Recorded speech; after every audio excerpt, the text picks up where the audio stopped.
So we've got something very special for you here. We have made you your own bespoke bag. So if we start, let's start on this side. Beth Mead's on fire, yeah? I've got to go for the main one. Doesn't need much explanation. Beth Mead's on fire. Talk us through that whole tournament, because me as a fan, that was like one of the best moments of my life. So for you, what was that like? I mean, I do enjoy the song a lot. I think it's hard to listen to it without thinking of these moments now, and people singing it during the Euros, but I've got to actually still remember that that song's not actually for me. No, honestly, the tournament itself was pretty incredible. I think, you know, there was no expectation for us to do what we did as a team, but going into each game, like, we just seemed to grow and grow, and honestly, it was a dream come true. Every game, getting to represent your country at home, in front of your friends and family and home fans, was pretty incredible. I mean, football's a team game, it's not a personal game. No. But you personally had the tournament of a lifetime, not just yours, but pretty much anyone in the world. Could you have even imagined like that goal scoring record at that tournament? No, I actually think I should have retired with Ellen and Jill after this tournament. It still feels a surreal tournament, even though I know I've actually been there and done it.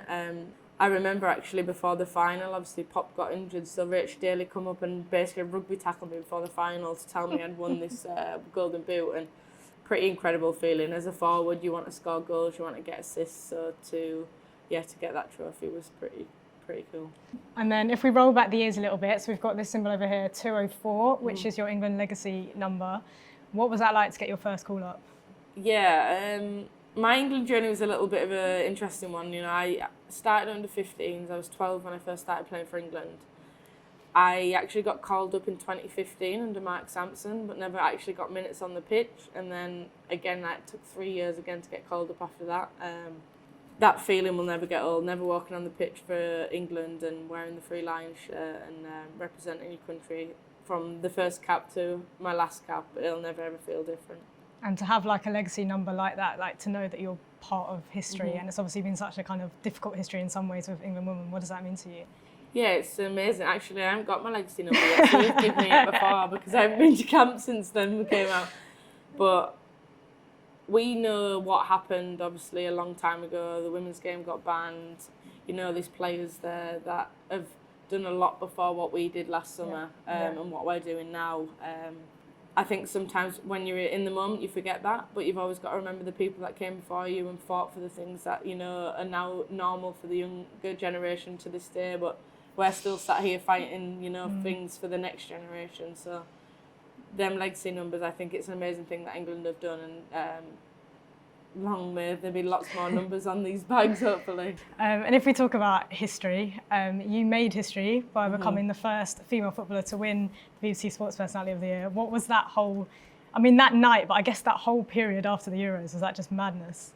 All of it, crazy. This one still baffles me to this day. Sport Personality, I watched for a long time growing up with my family. Although what I did, obviously, and the team did last summer was incredible, I still wouldn't align myself with some of the names on that trophy, which is, it's still crazy. Like, you know, you've got Torval and Dean, you've got David Beckham, Andy Murray, Ben Stokes, Princess Anne's on there. So, and it's like a 70-year-old trophy. It's been around a lot of households. So yeah, that one obviously it sits pride and place in my living room, but it's still a very weird one, but a very heavy one at that as well. And talking of legends, we are in a pub, so if you could have a bud with anyone, any player, past or present, who would you choose? I'd love to pick the brains of someone like Lionel Messi or someone like that. I think it's a quite obvious one, but he's been there and literally done it all now. So it'd be pretty incredible to sit and pick the brains with him. And how's your Spanish? Bud on the side. Spanish not great, but we'll work on my Spanish and his English, I think. It's a good plan. And what about a women's player? Who would it be? I was speaking about her earlier, actually, but I would actually like to sit down and speak to Megan Rapinoe. Obviously, she's always got a lot to talk about and a lot of things that she'd like to get done in the world. And yeah, it would be nice to hear what she's up to at the moment.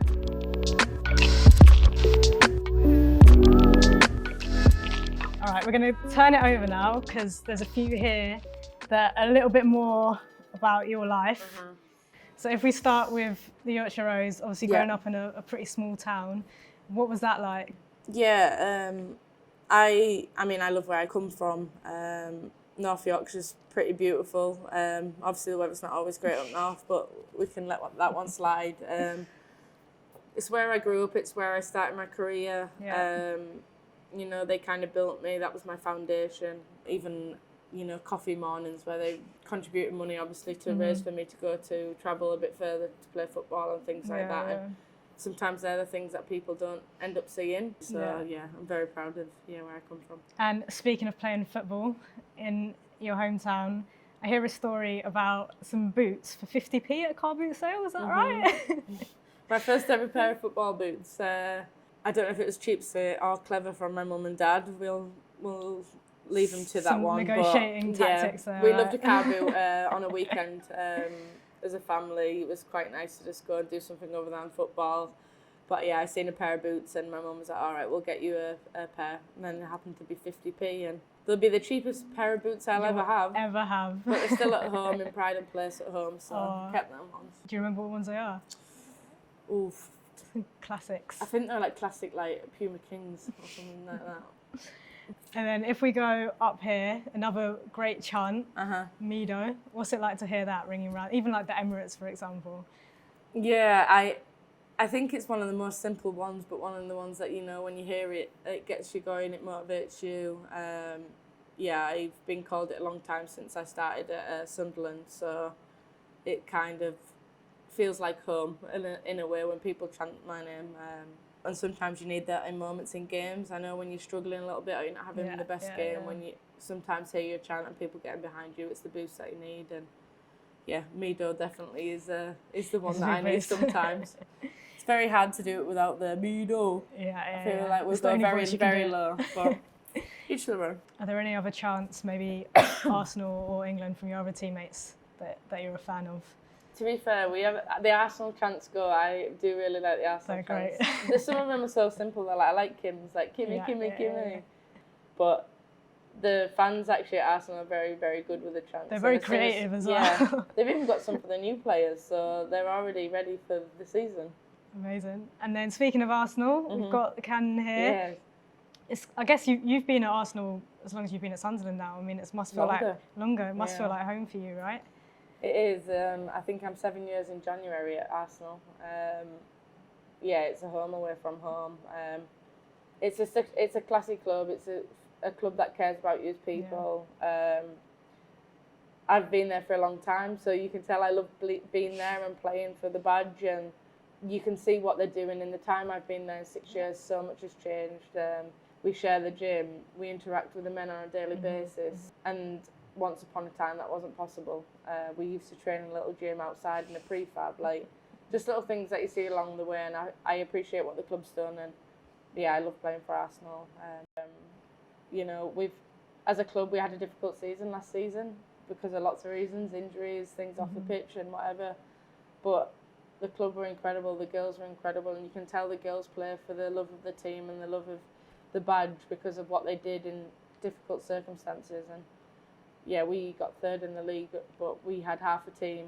We got to a semi-final of a Champions League.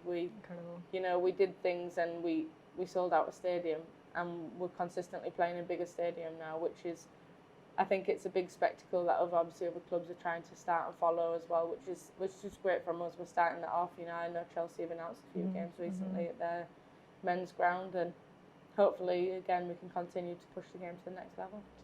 Well, thanks for today, Beth. This is yours to keep. Thank you. And cheers. Cheers to that.